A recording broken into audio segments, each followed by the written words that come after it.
Hi, Kelly here. I'm joined today with Dala and Tony, and we will Hello. be going over the new changes on testing and some of the things that Mike Sellers has posted on the forums. And we have set up some kind of Q&A here, and Tony will be answering. No, he won't be answering. He will be asking the questions. So go right ahead, Tony. Hello. So what is the deal with amulets? Yeah, the amulet is as of today, the 31st of October, I believe, being made soulbound. That's the one change. Not all that relevant, I guess. The bigger change is that they will be a percentage chance to be resurrected, which is kind of stupid. We did some testing today, early on testing. Excel broke about, I think it was 10 to 15 amulets, ended up coming about around 45 to 55%. 55 being the chance that you'd actually turn into a zombie. So, yeah. Yeah, I guess those are just temporary numbers that might be revised, but either way, it's still a chance, so it's not 100% guarantee to survive. Indeed. Now, do you feel they are still worth using? From my perspective, I have my 14 classes that I've been playing, and I won't be playing them at all until the new amulet arrives, if there is one. But I mean, I have like 10-15 other characters that are maxed out, so I can just play those. So it doesn't really affect me. The thing that would be interesting is the Fame overhaul, which we'll be getting to later, I think. Okay. Now, what do you think the future holds? Possibly some sort of new amulet or something else with a resurrection ability that the amulet previously had? Yeah. Mike Sellers said that they are looking into making something similar to the Amulet of Resurrection in the future when these amulets are no longer relevant, which they pretty much are. They're pretty much irrelevant already. Okay. Now, Dala mentioned that there being only like a 45-50% chance of surviving after you break an amulet. Now, if you don't survive, you turn into a zombie. Now, what do you think about these zombies? Is this some sort of a PvP kind of thing? The zombies are like no players. What is it called? NPCs? NPEs. Yeah, NPCs. NPCs. So you can't control them at all, and they're just shooting at the other players. It's kind of, stupid. It doesn't really matter. You just click on a button and you're dead.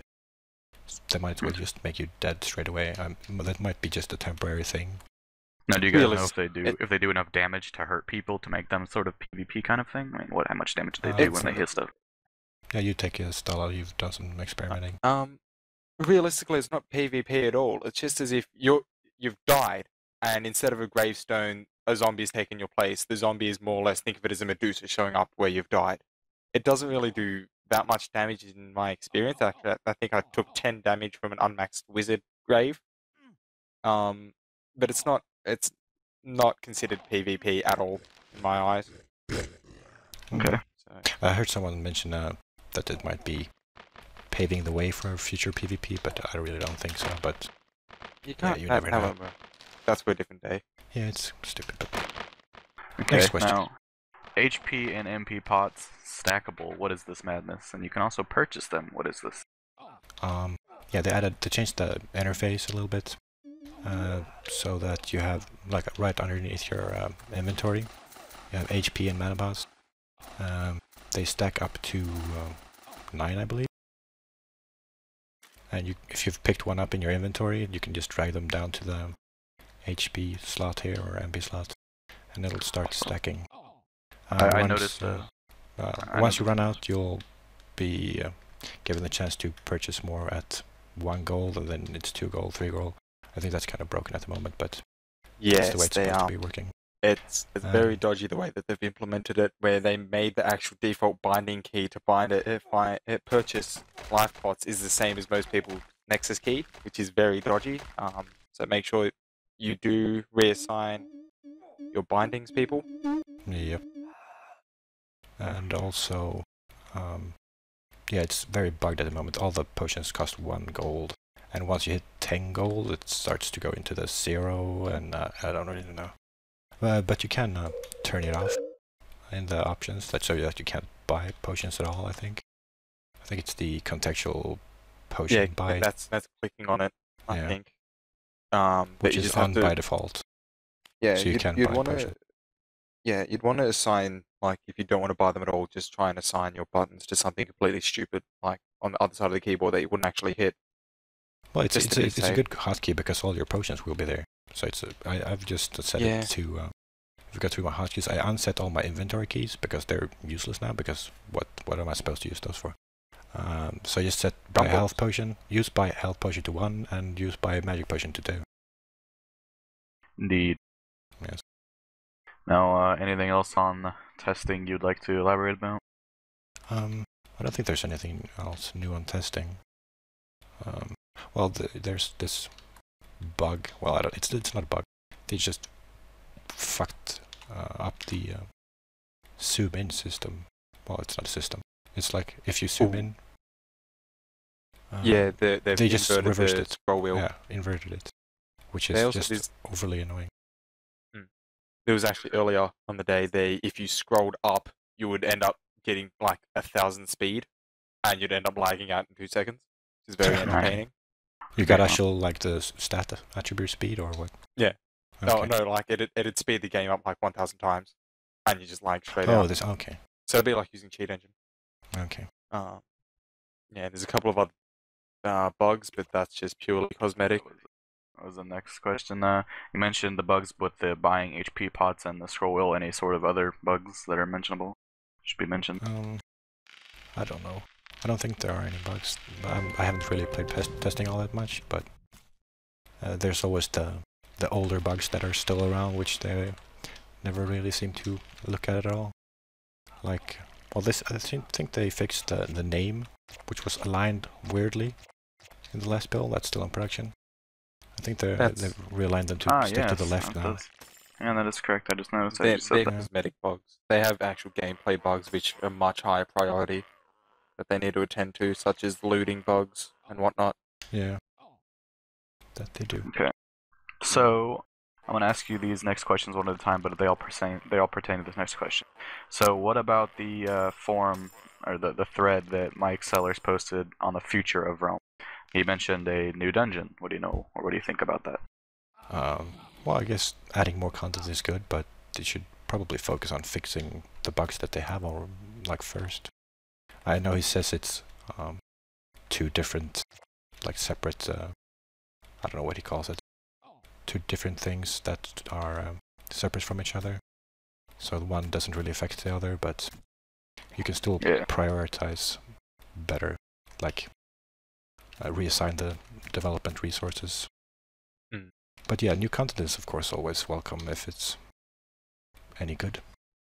I wouldn't hold my breath for actual endgame content.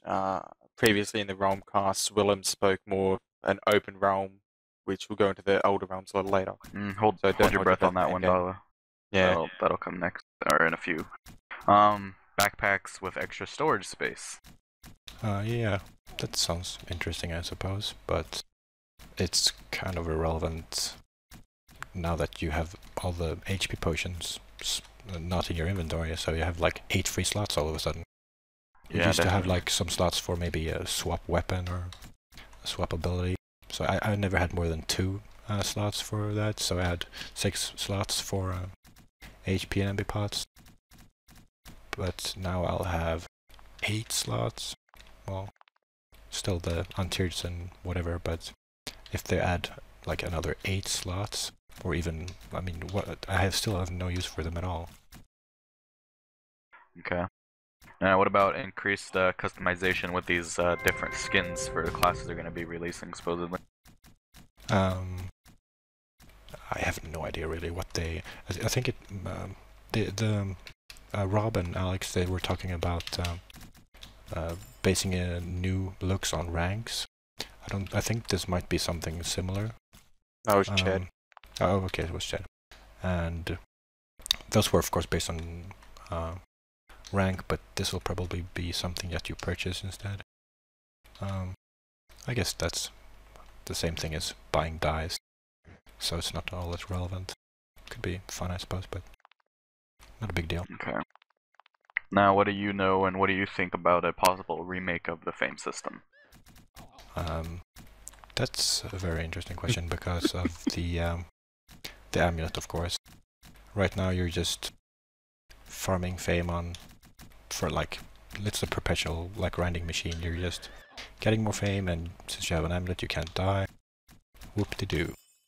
If they remove the amulet and keep this fame system, then you'll be playing, what, like standing maximum away from the screen when a wizard and just being a chicken forever, if you want to win the game, or however you want to refer to it. Okay. Now, on top of that remake of the Fame system, what do you think about them making gold and Fame items like interchangeable purchases? Like you can purchase, vaults with Fame or keys with Fame or something like that. Well, I guess that's just an added option. I mean, if there's nothing else to purchase with Fame, then why not spend your Fame on something like a key or whatever? I mean, it doesn't really take away from their baseline because they wouldn't spend that money on like the gold on the key. Probably not anyway. And it'll probably be very expensive, so you're not going to be farming Fame to buy keys. I mean, it's just it's a good option if you're like can't buy gold at all, like people that don't have a credit card or whatever. Okay. Now, we read in that thread about buying weapons and armor for gold or possibly Fame, depending on how they decide to do that. What do you think about that, since it only goes up to like T6 or something? Oh, right. Well, that's just entirely irrelevant, but if it's like a slippery slope, I guess. But I don't think they would add anything higher than that, because that would be too pay to win in their book, I think. But with being able to purchase like tier 6 weapons, I mean, it doesn't really make any difference whatsoever, I don't think. What do you think, Dala? I don't think it's a problem at all, because realistically, once you're leveling up, like, you end up with tier 6 gear before you're even 20, and by the time you get to 20, you'll be sitting on tier 6 or tier 7 gear, depending on how, good at the game you are. Most players will roll in, agates or whatever. But it's not so much of an issue, because you just easily outlevel your gear in a matter of minutes. So it's not really that big of it's not that big of an issue. Most people don't even wear T6 or don't even pick up T6s when you farm around. Yeah, leave them on the ground. If you're low level, that's the thing. Most of their new things that they're making for sale cater to newer players. So for players who aren't that good at the game, who are still new, this is a good way for them to make money. I'm not going to say anything because I have no reason to use the feature. But yeah, this is a smart way to make money, just one of the many that they've been implementing. Okay.